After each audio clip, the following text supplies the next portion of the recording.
Mr. Curtis, would you please state your full name for the record? My name is Clinton Eugene Curtis. And where do you reside? Tallahassee, Florida. And what is your profession? I'm a computer programmer. Would you please speak into the microphone so the audience can hear your testimony? I'm a computer programmer. Mr. Curtis, are there programs that can be used to secretly fix elections? Yes. How do you know that to be the case? Because in October of 2000, I wrote a prototype for Congressman Tom Feeney at the company I work for in Oviedo, Florida, that did just that. And when you say did just that, it would rig an election? It would flip the vote 51-49 to whoever you wanted it to go to and whichever race you wanted to win. And would that program that you designed be something that elections officials that might be on county boards of elections could detect? They'd never see it. Would you answer that question once again? They would never see it. So how would such a program, a secret program that fixes the election, how could it be detected? You would have to view it either in the source code, or you'd have to have a receipt and then count the hard paper against the actual vote total. Other than that, you won't see it. All right, Mr. Curtis, if you had been asked, you or others with your professional expertise had been asked to design a protective program that would protect the Ohio elections from against such software to fix the election, could you have done so? If we've been asked to make a program that could fix the election, sure, anybody can do it. No, could you have designed a program or a procedure or a protocol that would have protected Ohio against this kind of rigging? No, you have to look at the source code. You have to get probably programmers from both or all parties to look at the source code and determine if there's anything in there that shouldn't be there. I mean, it's a simple program. You're adding 1 to a person's total. It's 100 lines of code tops. All right. Are you aware of whether there was any protective action in Ohio against this kind of vote rigging through software? I don't know. You don't know? I don't know. You were not asked to assist in the development of any protective system, is that correct? No, I was not. In Europe, have you reviewed at all the election results in Ohio? No, I haven't. Okay.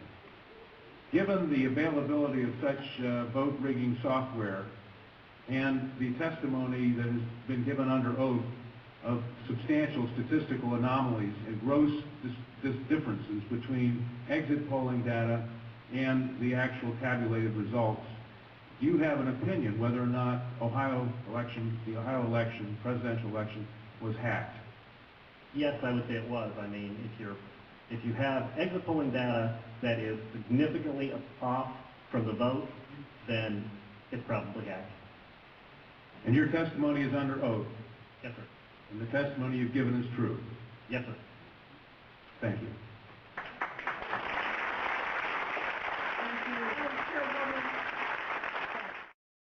We just witnessed Dr. Felton once again hack a Diebold PS machine. He also mentioned that unsuspecting poll workers can in fact insert software, malicious software, into machines. You've had some experience with that. Tell me about that. Well, we've done a number of patches on the machines. One of the most notable patches was in Georgia in 2002 during the primary. We were provided a patch to put into the system that was supposed to fix the clock. But it came to me that there was no clock fix involved at all. The clock still would not keep time after I patched 56 machines. Who told you to install this patch? I was provided this patch by the president at that time of Diebold Election Systems, Bobby Rosevich. And were you told to, if it was a clock patch as you thought, were you told to install it in all the machines in the county or just some machines? Well, I had a set of machines that I was in charge of, and that was the instruction I was given, install it in those machines. Now, you mentioned that you were hired as a contractor to oversee the setup of the elections, to educate the polling workers, correct? More so voter education, and my assignments as election day arrived, I was converted, so to speak, into a technician. Okay. Now, you worked in Maryland and Georgia in 2002, 2004, correct? That is correct. Okay. You're well aware, of course, of the debacle with the recent primary in Maryland. Yes. But you've mentioned that's nothing compared to some of the things that you've seen in prior elections. Can you tell us a little bit about that? Well, most notably, in the year 2004, in the primary and general elections, we had several disasters that took place in Baltimore County. When I say disasters, that means that cards were erased. This memory card that is so precious because it contains the votes, they were erased, and we had difficult times recovering them. I can say that in the 2004 presidential, there were nearly 200 cards erased in Baltimore County through a malfunction in the machine. And you witnessed this? Yes. What did the state and other technicians do about this? Well, for the most part, if an election doesn't make the newspapers, it's considered a good election. So there was a great effort made to keep this away from the press. Now, the problems with the machines, and you know about the hacking, are they, some of the fixes with the issues in 2004 with the touchscreen machines, Maryland says they claim that they fixed them, but do you see the similar pattern of problems happening with this primary, with the screen freezes, the lost votes, the addings of votes, because you've witnessed that in prior elections, correct? After 2004 and some of the memorandums that came out concerning errors in the system, I have come to believe that these errors are now permanently embedded into the system, and the system needs to be replaced completely. You also mentioned that going into 2004, that Diebold officials as well as the state were expecting problems with the election, the primary and the general election, and that they gave workers and technicians a list of what to do if there are errors on the screen. Tell me a little bit about that. Yes, we received a memo a few weeks before the election, things that we were being warned to watch out for. One of those things was a possible system failure that would erase memory cards in the machine, in each touchscreen. And it was a very complex instruction. There were about 10 different errors that could occur, and lo and behold, those errors did occur on both the primary and the general election. What were you expected to do if errors came up on the machine? Well, there's a process by which if a memory card is erased, you can restore the votes from the chip memory inside the touchscreen. But there are also scenarios where you cannot restore the memory. It simply will not react to the restore instructions you may provide. So therefore, you're left with a blank card. People hired people, weeks before the election to help with the polls. These are not trained technicians, correct? Yes, they're basically hourly workers. They're hired off some of the internet employment sites, and they're given 1 or 2 day jobs. And yes, they're not trained properly. What happens on election day is really that the corporation takes over the election and handles all the field work. And in this case, it would be Diebold Elections, hiring their own personnel to carry out Maryland's election. When you say that you were Diebold personnel, what did you do? Well, we were personnel that was assigned to a certain number of precincts. So on election day, we were to go out and make sure those precincts opened and closed efficiently. So there were a number of tasks that we do. Some of them are really jobs for state personnel to do, but we were given the authority to do. Are the electronic voting machines used across the country vulnerable to hacking? One professor decided to find out for himself. That's right. Joining us right now, Princeton University professor Ed Felton with a demonstration from his study. Good morning to you, Ed. Good morning. Also, right over there across the studio, you got the two kids from Princeton who actually did this work, Ari and Alex. Now, tell us, 5% of the country votes with machines like this, right? Yes, that's right. And you are able to hack into it in 10 seconds. It takes only a few seconds to insert a computer virus into this voting machine. But how technologically savvy do you have to be a hacker to do this? I mean, you have to be able to write computer programs, yep. Which a lot of people can do. Sure. You need to be able to open up this door on the side, which anybody can do, and that's about it. All right, let's see how it works. Yeah, you want to show me, if I'm voting, what happens, how it goes wrong, you say? So we have set this machine up. We've infected it with our virus in advance. Okay. And we're running a simulated election here between George Washington and Benedict Arnold. I think I know who I'll vote for. All right. Go ahead, pop it in. I'm on your side. For you. Okay. And just wait a So second. when I go to vote in an electronic voting machine, it looks similar. It's just like this. Just like this. 5% of the country. Okay, so I say start. Start, yes. Yep, Click next I to- want George Washington. Yes. Okay, good. Okay, now I do next. Next. All right. And cast ballot. And I see that has registered my vote That's correctly. George Washington, I'd like to cast my ballot. Very simple. All right. Now, it. I'm going to vote. Just a minute. All right, so every person gets a different voter Yes, access that's card, right. All right. It takes a minute. And loading base. Start All at the right, bottom. start. I'm voting for George Washington. Okay, cast ballot. There you go. Okay. All right. All right. Now I'm going to cast a third vote, also for George Washington. All right. Well, we're going to watch just to make sure. All right. Watch very carefully. Loading ballot. You're starting, you're voting for George Washington. Okay, good enough. And then you cast your ballot. So there should be 3 votes for George Washington. 3 votes for George What are we Washington, going to see? But because you have infected this machine with a virus, perhaps George Washington will not be the winner. That's right. All right, sir. Now you're putting in the I'm putting supervisor the card. supervisor card. Now it's the Okay. end of election day, and Time I'm to the count election the worker. votes. We're going to count the votes. Yep. All right, very Right. good. So I stick this in, Yeah.